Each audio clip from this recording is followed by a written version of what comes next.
사도신경으로 신앙 고백하시겠습니다. 전능하사 천지를 만드신 하나님 아버지를 내가 믿사오며 그 외아들 우리 주 예수 그리스도를 믿사오니 이는 성령으로 잉태하사 동정녀 마리아에게 나시고 본디오 빌라도에게 고난을 받으사 십자가에 못 박혀 죽으시고 장사한 지 사흘 만에 죽은 자 가운데서 다시 살아나시며 하늘에 오르사 전능하신 하나님 우편에 앉아 계시다가 저희로서 산자와 죽은 자를 심판하러 오시리라. 성령을 믿사오며 거룩한 공예와 성도가 서로 교통하는 것과 죄를 사하여 주시는 것과 몸이 다시 사는 것과 영원히 사는 것을 믿사옵나이다. 아멘. 찬송가 218장 함께 찬양하시겠습니다. 찬송가 218장입니다.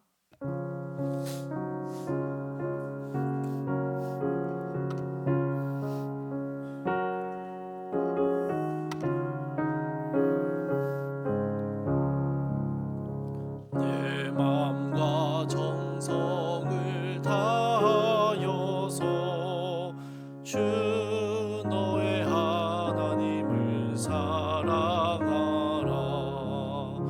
내 몸을 아끼고 사랑하듯 형제와 이웃을 사랑하라. 주께서 우리에게 명하시니 그 명령 따라서 살아가리. 널 미워 해치는 원수라도 언제나 너 그렇게 사랑하라. 널 핍박하는 자 위에서도 신실한 마음으로 복을 빌라. 주께서 우리에게 명하시니 그 명령 따라서 살아가리. 나 항상 주님을 멀리하고 형제를 사랑하지 못하였다. 이러한 죄인을 사랑하사 주께서 몸 버려 죽으셨다. 속죄의 큰 사랑 받으니모 내 생명 다 바쳐 충성하리.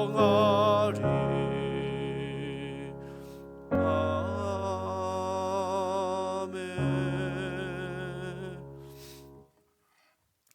오늘 함께 보신 말씀은 디모데전서 3장 1절에서 7절까지의 말씀입니다. 디모데전서 3장 1절에서 7절까지의 말씀 제가 읽도록 하겠습니다. 미쁘다 이 말이여 곧 사람이 감독의 직분을 얻으려 함은 선한 일을 사모하는 것이라 함이로다. 그러므로 감독은 책망할 것이 없으며 한 아내의 남편이 되며 절제하며 신중하며 단정하며 나그네를 대접하며 가르치기를 잘하며 술을 즐기지 아니하며 구타하지 아니하며 오직 관용하며 다투지 아니하며 돈을 사랑하지 아니하며 자기 집을 잘 다스려 자녀들로 모든 공손함으로 복종하게 하는 자라야 할지며 사람이 자기 집을 다스릴 줄 알지 못하면 어찌 하나님의 교회를 돌보리요. 새로 입교한 자도 말지니 교만하여져서 마귀를 정죄하는 그 정죄에 빠질까 하며 또한 외인에게서도 선한 증거를 얻은 자라야 할지니 비방과 마귀의 올무에 빠질까 염려하라. 아멘. 오늘 본문은 감독이라는 직분에 대한 이야기입니다. 감독이라는 단어는 일반 문화 안에서 차용한 것인데요. 신약 성경에서는 이 용어를 교회 안에서의 관리와 감독을 맡은 지도자들을 지칭하는 용어로, 그런 직분으로 사용했습니다. 당시로 보면 사도나 장로들이 이런 직분이었고요. 오늘날에는 목사, 장로 또는 중직자들을 이런 직분에, 이 감독이라는 큰 범주 안에 넣을 수 있다라고 할 수 있습니다. 1절에서 바울은 사람이 감독의 직분을 얻으려 함은 선한 일을 사모하는 것이다 라고 이야기합니다. 여러분, 바울이 이렇게 말하는 이 안에는요, 감독이라는 직분에 대한 이 구약적인 이해가 그 바탕에 깔려 있습니다. 감독이라고 번역되어 있는 이 단어는요, 구약 성경에서 살피고 조사하고 돌보며 보호하고 방문하여 헤아리다, 이런 의미를 가지고 있습니다. 이런 구약의 용례를 잘 알고 있었던 초대교회 신약의 성도들은 감독이라는 직분을 어떤 상급자의 개념으로 이해하지 않았습니다. 오히려 구성원을 돌보고 세심하게 보살피는 섬기는 자의 직분으로 이해했죠. 그래서 바울은 감독의 직분을 사모하는 것이 선한 일을 사모하는 것이다 라고 설명하는 것입니다. 오늘 본문에는 15가지 정도의 감독의 자격에 대한 이야기가 나옵니다. 그런데 이것은 감독이 될 수 있냐 없냐, 이 합격과 불합격을 가르는 그런 기준을 말하는 것은 아닙니다. 오늘날 교회에서 섬기는 분들에게 이러한 자격을 다 갖췄느냐라고 질문한다면 누구도 자신 있게 대답할 수 없을 것입니다. 본문에 나오는 감독의 자격은요, 교회를 섬기는 직무를 가진 이들이 그들에게 요구되는 것이 무엇이며, 또한 평생 그들이 추구해야 할 방향이 어떤 것인가를 보여주고 있습니다. 본문을 3개의 단락으로 나누어서 아침에 짧게 함께 살펴보려고 합니다. 먼저 2절과 3절입니다. 2절은 잘 해야 하는 것들이 나오는데요, 하나님과 사람을 어렵게 여김으로 책망받지 않도록 조심하는 것이고, 성적이고 음란한 문제들로부터 자신을 지켜 한 아내의 남편으로 충실하며 우선순위를 가진 균형 잡힌 삶으로 자신을 절제하고 건전한 생각과 판단을 가진 신중함이 필요합니다. 사회적 예의 범절이나 규범을 존중하는 단정한 모습과 도움이 필요한 나그네를 대접하는 따뜻한 배려와 참된 것을 가르치는 겸손함이 필요합니다. 3절은 하지 말아야 할 것들을 이야기합니다. 구타로 표현되고 있는 폭력이나 다툼은 어떤 이유로든지 하지 말아야 합니다. 그런데 여러분, 구타와 다툼 하지 말라라는 그 사이에요, 오직 관용하며라는 이야기가 끼어 있습니다. 분노를 표출하는 폭력이나 다름을 인정하지 못하는 이 다툼에 그 다툼이 일어나지 않게 해주는 성품이 원고하니 관용입니다. 이 관용은 사실 성도들이 가장 잘 경험한 내용이지요. 잘 경험하고 있는 하나님의 성품입니다. 죄인들을 길이 참으시고 용서해 주시는 십자가의 관용을 우리는 알고 있기 때문입니다. 그래서 이 관용하면 구타와 다툼을 하지 않을 수 있다라는 것을 말하는 것입니다. 술을 즐기고 돈을 사랑하는 것에 대해서 하지 말라라고 말하는데요, 이것은 여러분 일종의 중독이라 생각하시면 되겠습니다. 술이나 돈 자체가 부정하다라는 의미보다는 그것을 즐기고 그것을 목표로 삼고 거기에 만족을 누리려고 하는 중독에 가까운 그 모습이 잘못됐다라고 말씀하는 겁니다. 사랑하는 여러분, 저희가 새벽 시간에 이거 하나하나를 세세하게 살피지는 못합니다. 그러나 첫 단락에 나오는 여러 자격들은요, 삶에서 보여지는 태도와 성품에 대한 이야기를 하고 있습니다. 그리고 이것은 우리가 본래부터 가지고 있었던 성향이나 본성을 말하는 것은 아닙니다. 그리스도를 통해서 배우게 되는 것들이며 말씀에 순종하며 살기 위해 애를 쓰다 보면 얻어지는 성령의 지혜이며 열매인 것이죠. 그러니까 바울은요, 감독의 첫 번째 조건으로 어떤 성향과 본성에 대한 이야기를 하는 게 아니고요, 그리스도를 알고 그분을 닮아가고자 하는 태도와 성품이 있어야 한다라는 것을 말하고 있는 것입니다. 두 번째로 4절과 5절입니다. 하나님의 교회를 돌보기 위해서는 자기 집을 잘 다스리고 자녀들이 공손하게 복종하도록 하는 사람이어야 한다라는 것입니다. 그럼 이 구절을요, 가와만사성 혹은 수신제가 치국평천하 이런 말처럼 이해할 수는 없습니다.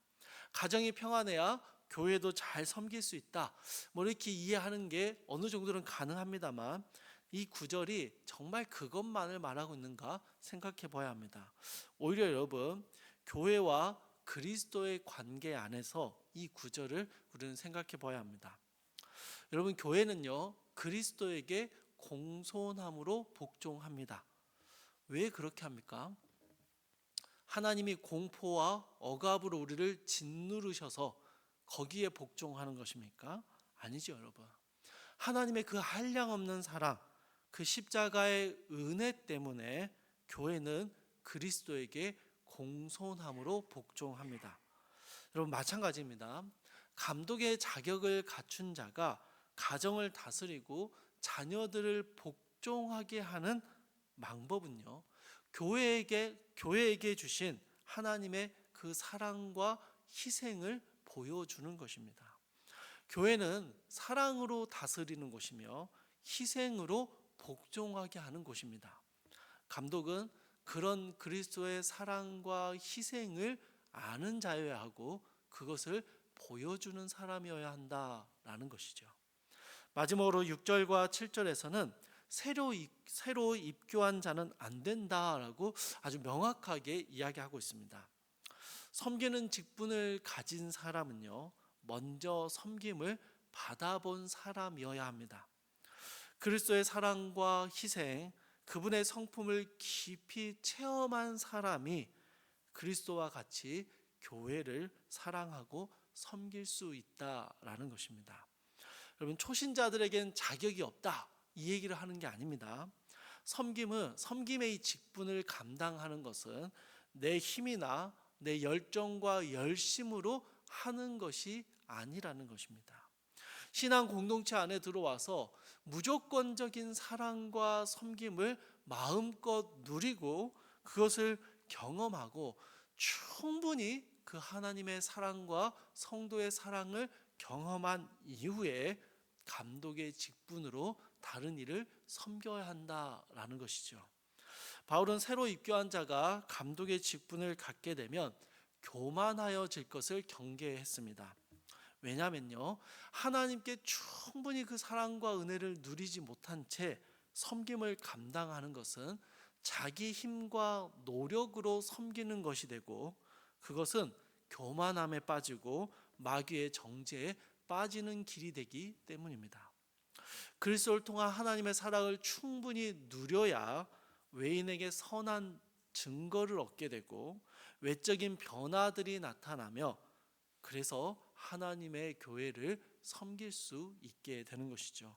만약 그렇지 않고 그저 자신의 노력하고 애써서 이 직분을 감당할 수 있다라고 생각한다면 수많은 비방과 마귀의 올무에 빠지게 될 수 있음을 바울은 경고하고 있는 것이죠. 사랑하는 여러분, 우리가 교회에서 그리고 세상에서 감독이 되기를 소망해야 합니다. 높은 자리에 올라가는 상급자가 되어야 한다라는 말이 아니죠. 섬기고 보살피는 사람이 되자라는 의미입니다. 이게 우리 주님이 기뻐하시는 선한 일입니다. 우리가 이렇게 섬기는 사람, 감독의 직분을 감당하기 위해서 우리에게 필요한 여러 가지의 자격과 노력들이 있습니다. 본문에 기록된 15가지의 자격들을 잘 기억하시면서 지켜나가기 위해 애를 써야 합니다. 그런데 여러분, 이 감독의 자격들을 저희가 짧게 살펴보면서 이 15가지의 자격 안에 더 깊은 곳에 들어있는 핵심적인 본질이 무엇이었습니까? 그리스도를 아는 것이고 그분을 닮아가는 것입니다. 십자가의 사랑과 희생을 누리고 그 사랑과 희생을 닮아가는 것이죠. 그리스도를 닮아갈 때 내적이고 외적인 변화들을 경험하게 되는 것입니다. 그러니 여러분, 감독이 되고자 하는 소망은요, 다른 말로 하면 예수 그리스도를 닮아가고자 하는 소망입니다. 가정과 교회와 사회를 섬기는 모든 성도님들이 이 그리스도를 더 깊이 경험하고 우리가 속한 공동체 안에서 참된 감독의 모습을 보여주고 우리의 삶의 자리에서 그리스도를 닮은 그리스도인의 모습으로 살아갈 때 하나님이 맡겨주신 세상에서 우리는 이 감독의 직분을 감당하게 된다라는 것이죠. 사랑하는 성도님들, 그리스도를 더 깊이 경험하시고 그리스도의 사랑과 희생을 더 깊이 누리시며 그 그리스도를 닮아가는 세상에 감독되는 이 교회에 감독되는 귀한 성도님들의 삶을 살아가시기를 주님의 이름으로 축복합니다. 우리 함께 기도하시겠습니다. 사랑하나 풍성하신 하나님, 감독의 직분을 살펴보면서 그 하나하나 세세한 항목들이 우리에게 적용할 때 참 부끄럽고 우리의 자격 없음을 고백합니다. 그러나 주님, 우리가 자격이 있어서 주님이 우리를 택하셨고 우리를 사랑하셨고 구원하신 것이 아님을 믿기에, 아니 이제 우리가 하나님의 사랑을 입고 그 십자가의 은혜로 자격을 갖춘 자가 되었기에 주님이 말씀하신 이 감독의 자격을 이루기 위해서 애쓰며 말씀에 순종하는 삶을 살도록 우리의 삶을 붙들어 주시옵소서. 사랑하는 주님, 무엇보다 그리스도를 더 깊이 알고 더 많이 경험하고 그리스도의 사랑과 희생을 더 깊이 누리며 우리 역시 그 그리스도를 닮아가는 그리스도인의 삶을 살아갈 수 있도록 주님 도와주셔서 교회에서, 가정에서, 우리가 겪고 있는 삶의 현장에서 감독자로, 섬기는 자로, 그리스도의 사랑을 전하는 자로 살아갈 수 있도록 우리 사랑하는 모든 성도들의 삶을 주님 붙드시고 축복하여 주시옵소서. 감사드리며 우리 주 예수 그리스도의 이름으로 기도드립니다. 아멘. 하늘에 계신 우리 아버지여, 이름이 거룩히 여김을 받으시오며 나라의 임하옵시며 뜻이 하늘에서 이룬 것 같이 땅에서도 이루어지이다. 오늘날 우리에게 일용할 양식을 주옵시고 우리가 우리에게 죄 지은 자를 사하여 준 것 같이 우리 죄를 사하여 주옵시고 우리를 시험에 들게 하지 마옵시고 다만 악에서 구하옵소서. 대개 나라와 권세와 영광이 아버지께 영원히 있사옵나이다. 아멘. 주신 말씀 붙잡고 함께 기도하시겠습니다. 첫 번째로, 그리스도를 알고 닮아감으로 주어진 환경에서 섬김의 직분을 잘 감당하게 하옵소서 함께 기도하시고, 두 번째로 한국교회가 이 땅을 향하신 하나님의 마음으로 한국 사회를 살피고 보호하는 감독의 직분을 잘 감당하게 하옵소서 기도해 주시고, 특별히 동성애를 비롯한 사회적이고 구조적인 죄악들을 위해 기도하는 교회가 되게 하옵소서 함께 기도해 주십시오. 마지막 세 번째로, 교육관 건축과 도시개발 보상 협상이 하나님의 은혜로 잘 진행되게 하옵소서 함께 기도하시고, 각자의 기도 제목 가지고 기도하시다가 자유롭게 돌아가시기 바랍니다. 사랑하나 풍성하신 하나님, 감독의 직분을